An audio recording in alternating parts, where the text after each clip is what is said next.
especially with Partizan fans, there's no way that everybody will like everything you do. It was 30 seconds. I'm getting 2 text messages. Text message 1. Are you crazy? The other text is, bravo guys, you are ignoring. We had this narrative after they won the bronze medal game. I think Bogdanović said in front of the camera, like, we're going to be historically drunk. So I said to Bogdan, we finished the press conference, I said, okay, Cap, how you will keep them normal until the medal ceremony? And he was just like, I'm not even trying. There's always those rumors about the NBA coming in Europe. We don't know how, but in some way. But do you think that the NBA would ever be able to recreate this atmosphere that you have in Partizan? I'm not sure. For me, I think it's more about competition, and there is more about entertainment. Yes, so we're going to talk with 5 questions. You know, I give you 2 options. You choose the best one. Okay. Partizan or Red Star? Seriously? Just to start Partizan. well. Bronze medal at Paris Olympics or silver medal at the World Championship? Good question. I'll go with silver in Manila. Deal with the press or deal with the players? Players. Grobari or Delie? Again, are you serious? Robbery, of course. And rakia or coffee? Coffee. Okay. Even if I like rakia. All right, so first question. What is the one thing that you experience as a PR that you never thought you would experience in your life? You said this is going to be easy. You have to ask the true questions now. Maybe, because I never saw myself actually being PR in sports, and my career suddenly went into sports.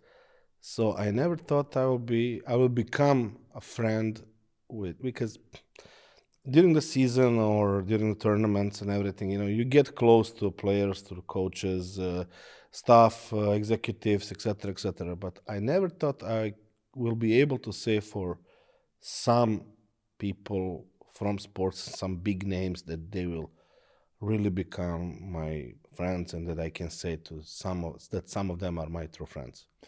When you invited us to the practice of Partizan, Alex and myself, we were shocked about how well you have the team, especially the players, but let's say the team under control. In a way of, we obviously have this podcast, so we travel a lot around and have a lot of PRs, and communication with.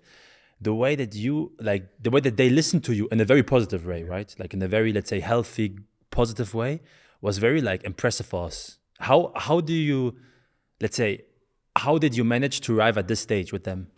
Well, with the exception of Vanja Marinković, who keeps nagging all the time. But that's another story because, since he was a baby, so he is able to nag as much as he wants. But okay, without any joke. Well, I have approach that, and I speak to every player and I say to them, I'm here for you. And you're not here for me or for the press or to anybody else or to the fans. I'm here to help you, to protect you, and to be the one who will provide you with an opportunity to present yourself in the best possible way. And when they feel that, it's not enough to say that.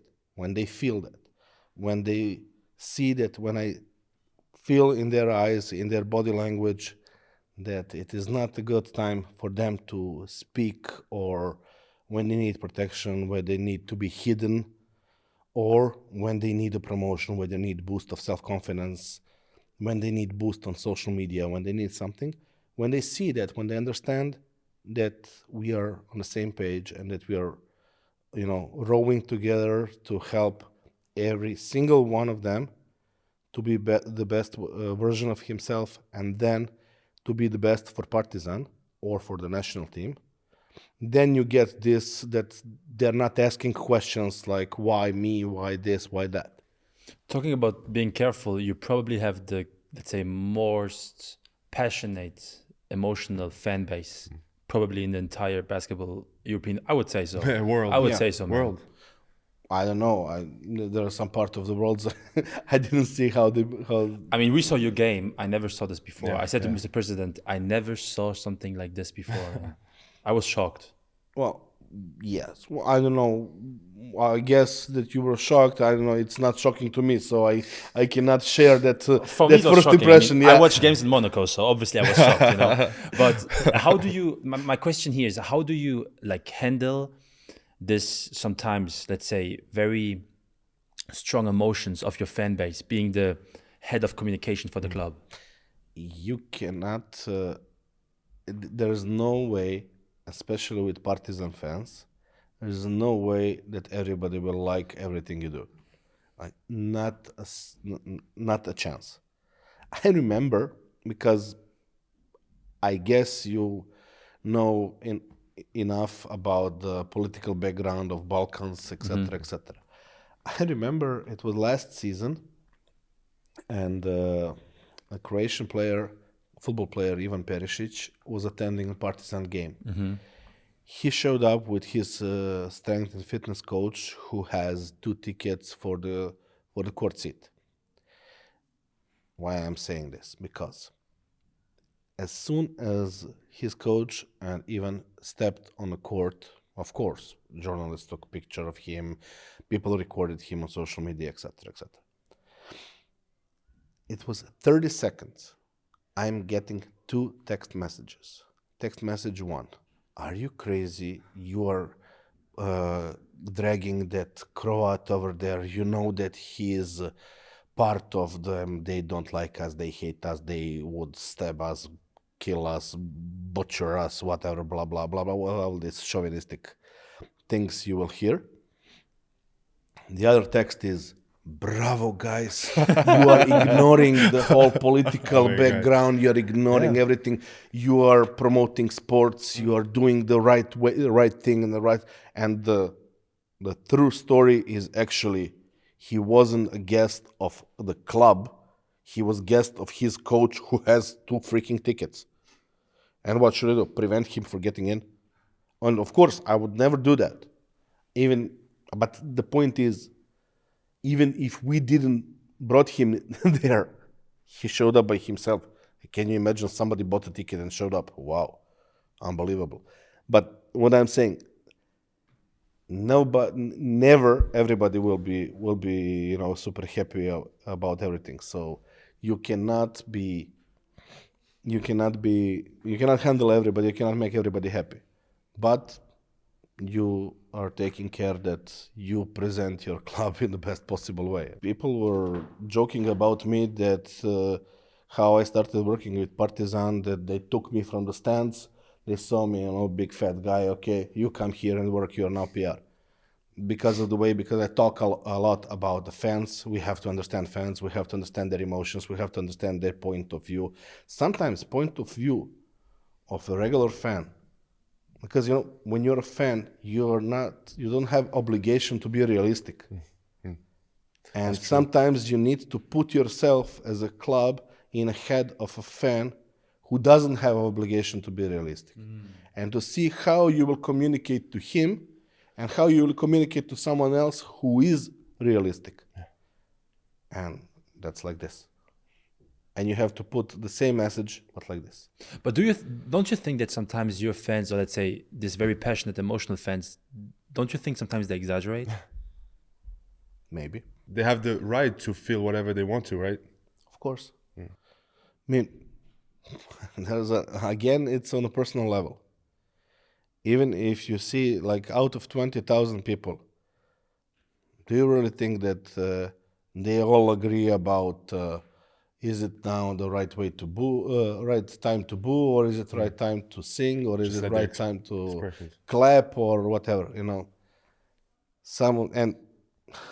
I mean, I also can remember sometimes, back from the days when we played in Alexander Nikolic Hall, because it's smaller and you can hear voices. It's crazy there, by the way. Yeah, it's crazy there, but insane. Crazier than on Star? I mean, it's smaller, so everything is louder. Yeah, everything is loud. But you could hear voices more clearly than in big arena. And I remember player, I think it was Rade Zagorac or somebody from that time, he's missing the shot. or 2 or 3 shots in a row. I can't imagine what they said. No. But you hear. I hear from there. Come on, Rade, you can do it. The other guys are, yes, you can do it. Come on. The third one is, can you please substitute him? He's destroying our game. Can you say what he actually said? Not try to make it good for the podcast. I'm pretty sure I know if he's Serbian. I know what he said. Cursing, man. We don't want to have too much cursing on this pod yet. Slepče jedan sa krivim rukama. Okay. Good luck with translation. It looks dangerous. Blind guy with, I don't know, something with the hands. We will check out the translation. Ivan, you have this obviously this crazy rivalry with Red Star.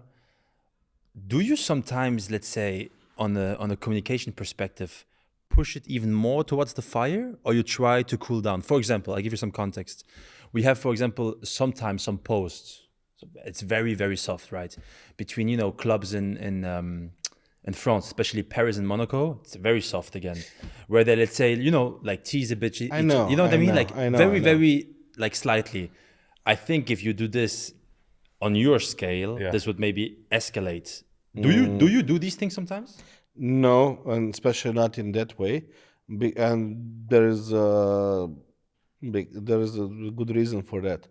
For example, if Zvezda and Partizan would do something like that, it would be most probably accepted by the fans, like, okay, why are you pretending now? Because most of fans would be like, you don't talk to each other. Like, you ignore them. You talk to your fans, you ignore them. Of course, we talk to each other. Of course, at some level, at some point of basketball operations, we even cooperate. That's something normal. But in terms of communications and in terms of rivalry, you don't talk to them. You don't make jokes to them. Because, I saw the things between Monaco and Paris you talk about. Yes. And here in Serbia, it's considered as a, good trick, good joke. Yeah, got you. You fooled me. Right, bravo. Maybe some other clubs can do that. I saw that in Serbian Football League, few clubs were doing that among themselves. Between Partizan and Zvezda. Yeah. Impossible. No way. Maybe I should stay in. Don't blame it on us. Maybe I should stay at home for some time if I try that. You guys, I think it was last summer or 2 summers ago, you did something super interesting. You did a preseason game against Fuenlabrada, a Spanish team, outside. And it was an absolute insane scene. How did that event happen? 2 summers ago, well, our marketing team had that idea. Back in the time they started organizing that game, I was in Manila with the national team. Or even in China and pre-tournament, but it doesn't matter. I wasn't around, and they wanted to have the season opener in some place under the sky. But then, we started talking about where it should be. I was involved, and when you talk about basketball in Serbia, about Partizan and Crvena Zvezda, you always talk about Kalemegdan and open courts and on a fortress. But the true story is that the basketball was played here even before Partizan and Zvezda were found, which was back in 1945, and especially during the World War II, many tournaments were played there, and Tashmaidan open stadium, open court. Actually, right now you don't have a court there, so we had to bring the court and set everything up, and we kind of estimated that, especially because we have this relationship with Fuenlabrada. Partizan de Fuenlabrada. Because of the season 91-92 when we played first EuroLeague, FIBA EuroLeague, first league format of the best clubs competition in Europe. We played in Fuenlabrada in Spain, in Madrid, however. And so we invited them for the game, and it was super funny, to be honest. Of course, I asked the people when they showed up with an idea, what should we do if the rain starts? Yeah, what should you do? Well, we booked Alexander Nikolic. Okay. Wow. Interesting. We booked Alexander Nikolic, so it was empty on that day because we booked it, and in case the rain will The start, logistics is crazy. Like for those. in case rain will start, we'll just move there. It's not even very far, and basically it's actually part of the same sports center. Like the Alexander Nikolic is under control of Tashmaidal Sports Center, so basically you talk with the same person. In terms of the booking, it wasn't that hard, but it would be hard because we set everything for the open court. We set the shops, the souvenirs, activation double. posts, everything, and Pioneer is red because Zvezda used to play there, and the court is colored in red, and we would play there in case of the rain. But okay, it wouldn't be the same, but the game will be played. Coming back on the rivalry quick, sometimes we say that players cannot go from one team to another. It's impossible. But would you go to Red Star if you had an interesting job offer there, let's say? No. You must understand. The career of a player. Explain me. The career of a player is short. Yeah. Let's be honest. It's very, very short. In comparison with the life and in comparison with, for example, business career. Much shorter than someone's business career.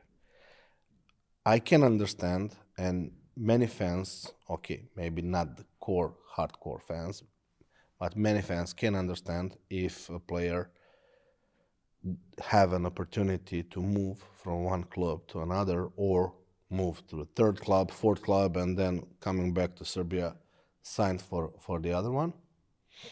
And I can say that even our fans are a bit softer than Zvezda fans, but it's not on me to estimate the level of honesty in their position, but okay, never mind. On the other hand, as somebody who is not a player, who is doing his job and has many other opportunities in his life to work, do I really want to do that? And of course, I have an opinion, and I'm sure actually, because the level of stress, the amount of job you do as PR in clubs like Partizan or Crvena Zvezda or some clubs on that level, and because you work on weekends, you work... There's no days off. Yeah. And you can't do that or you can, but in some short term, you can't do that if you don't love the club. You love the club? Yes, for sure. That's for sure. I loved it since I was a kid. You mentioned previously the national team. Yes. How is it to be the PR of a team where there's probably the best player in the world that is at the same time, let's say, maybe not the best performer in interviews? I'll try to perform his response in Serbian. I just want to go see my horses. With Northern Serbian accent. So, neću. But the thing is, well, okay, you accept the fact and you work with it. I mean, yes, I worked with him. I worked with many other players. But for example, you have Nikola, who is doing interviews in NBA because he has to. And then you have, or he's doing interviews only when it's something really, really close to him. There is a history, and I have my opinion why is he doing that way, and but it's not on me. If he ever would like to say something about that, maybe when he finished the career or whatever, and he's not the only one who don't like to talk to media. You have Miloš Teodosić as well. I mean, he started talking only when he joined the Red Star. Before that, you couldn't find him talking much to media. Okay. We were pretty proud because the first podcast we ever produced for basketball was with President Giannakopoulos from Panathinaikos, and in this podcast he said that he wanted to sign Jokić. And during this season, in preseason, he answered to this interview, saying like, yeah, that he's 40, maybe one day. And for us, it was pretty crazy because it was the first ever we ever did. And Jokić, the best player in the world, answers. So Yeah, it was the one time we saw Jokic smile at an interview. True. No, he is smiling. He is smiling. I mean, the thing is, um, I would never like to experience a level of stress he is going through as the best player in the world or one of the probably greatest players of all time. You know, we all look at the brighter sides and the glamour and being a celebrity and dropping many points, triple doubles, winning the games, winning titles, winning MVP awards, etc. But I'm quite sure it's stressful, and I'm quite sure that all these really big stars, they have to fight some demons in their heads. How does it look like when Jokic comes to Serbia? Because obviously we know how it looks for him when he's in the NBA. You know, like everybody wants to see him, everybody wants to talk to him. How does it look like when the best player in the world comes home to his home country? From the things I can see, I see that he feels comfortable and most comfortable in his hometown. And his hometown, Sombor, is in north of Serbia, and is, let's say, a small town, and everybody knows him. And he is not over there. He is not Nikola Jokic superstar. He is Nikola Jokic superstar, but he is also their neighbor. And if they see him, you know, okay, day one when he shows up, they're all happy to see him again. You know, their fellow citizen. On third day, he's just a normal guy from the city. In Belgrade also, I mean, obviously he has issues to get out to the restaurant or to the club, you know, and not to be surrounded with the fans. But in everything else, for example, media got used to that he will not talk, so they are not. It's funny. They're not bothering him. Coming back to the national team, if I remember well, you know, there was this documentary on Netflix called Court of Gold. And I think I've seen you in one of the scenes where Marinkovic and Bogdan. yes, they played darts. Yes. Did you have any role in this documentary? Well, actually, I was the one who. Well, it's stupid for me to say. I was the one who was running the show. Yeah, I was the one who was delegated by the National Federation to be the one who will coordinate with the Netflix team and to. You know, on the operational level, to be there to set up everything with the team, with Coach Pešić and stuff. Of course, I was involved even in negotiations because I had some experience with U.S. companies and I knew how approximately we should communicate with them and, you know, to get something for the federation. Of course, I must underline, I had great help from Bogdanović, who is completely opposite from Nikola. I mean, both of them understand the media. Both of them understand the role of media. Just Nikola is, you know, he excluded that part from his head. But for example, you will see him in a documentary of about Dejan Milojević. Dejan Milojević was his so-called older brother. And of course that he will talk about Dejan Milojević. And about Court of Gold, US production, about global thing. But he never said, don't record me, for example. He just didn't give the interview. I was the one who had to handle Coach Pešić. Was it hard? Old school coaches, especially old school Yugoslavian coaches, don't like distractions. And having a lot of cameras around is considered as a distraction.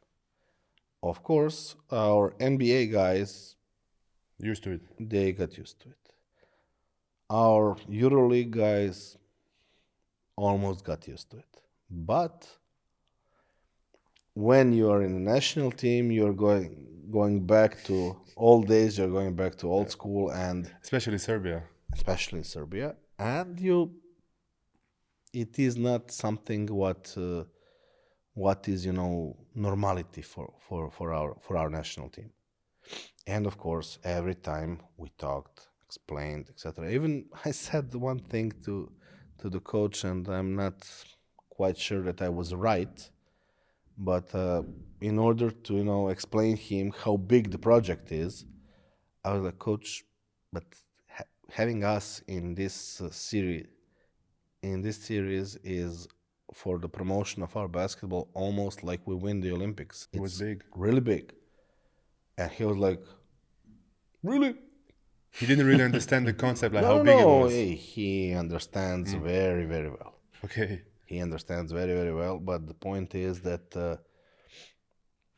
of course, now we are getting back to what we talked at the very beginning. My role is to help them to be the best version of themselves. They will be the best version of themselves if they win. Without winning, they will be, group of circus guys and who were recording the movie, documentary, and they got eliminated after the group stage. I'm only thinking now how this Court of Gold would look like for the Team Serbia if we got eliminated from Australia. It would have been bad. For example, just from Australia. And it's quarterfinals of the probably biggest basketball tournament. And we were down by 24 That was at an some insane point. game. I mean, you said you want the best for your players, but we had this narrative after they won the bronze medal game. I think Bogdanović said in front of the camera, like, we're going to be historically drunk. Yeah. But I promised one thing. I remember because I was laughing when I realized that we won the bronze medal. I started laughing because I know what's coming. I mean, it was no way that we will avoid that. So I said to Bogdan, we finished the press conference, we were walking to the locker room. I said, okay, Cap, now show me your authority, how you will keep them normal until the medal ceremony. And he was just like, I'm not even trying. Guys, just a quick one here. If we are able to record these amazing episodes for you, it's because of the hospitality of the Metropole Palace in Belgrade. They welcomed us with open arms and we have been able to shoot these episodes in the absolute best conditions ever.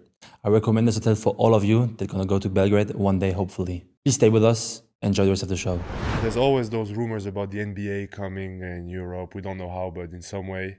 But do you think that the NBA would ever be able to recreate this atmosphere that you have in Partizan? Maybe in the US or something? I'm not sure because I can say about Serbia, and I guess it's applicable to many other European countries.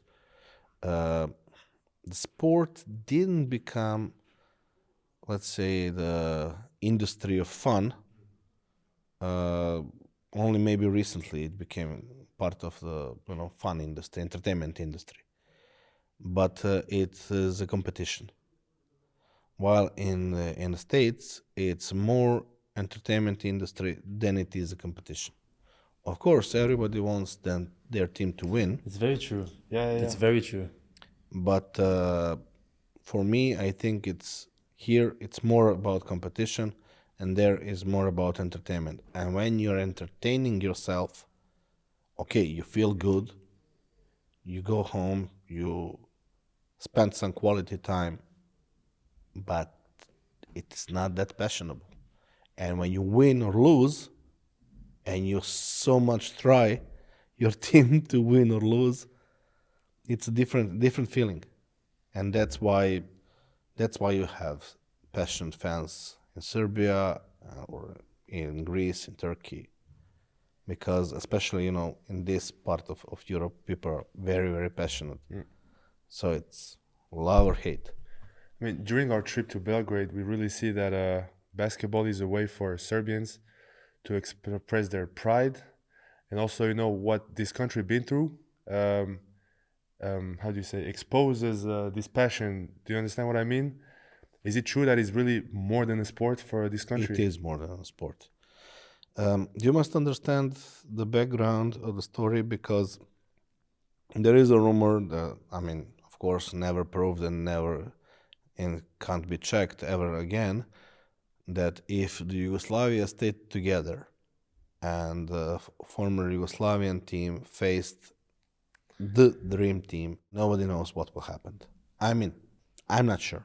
I'm really not sure. I would say, but I'm really not sure. The thing I know is that these guys will have to sweat their pants. They're something else. Yeah.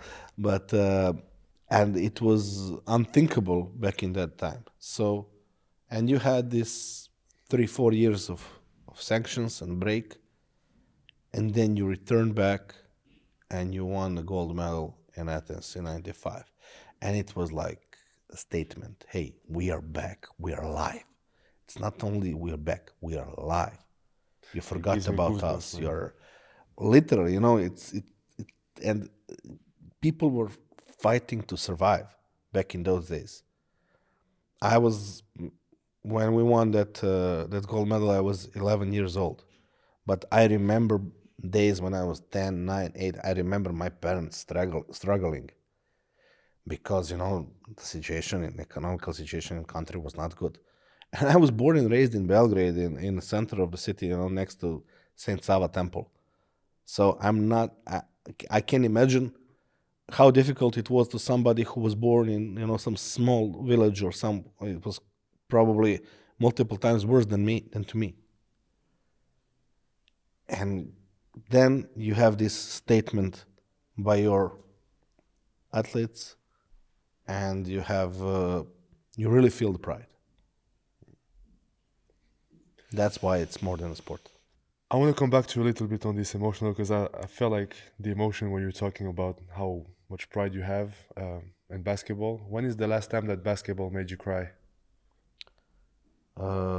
Finals of Adriatic League, Game 5 against Zvezda.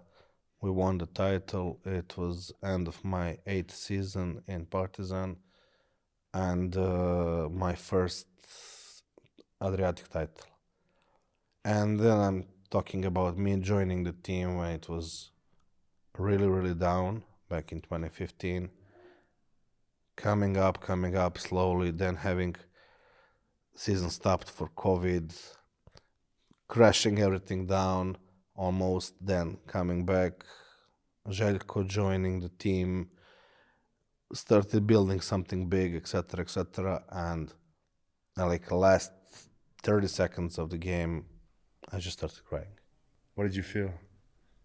Hey, like 8 years of my life coming through my head.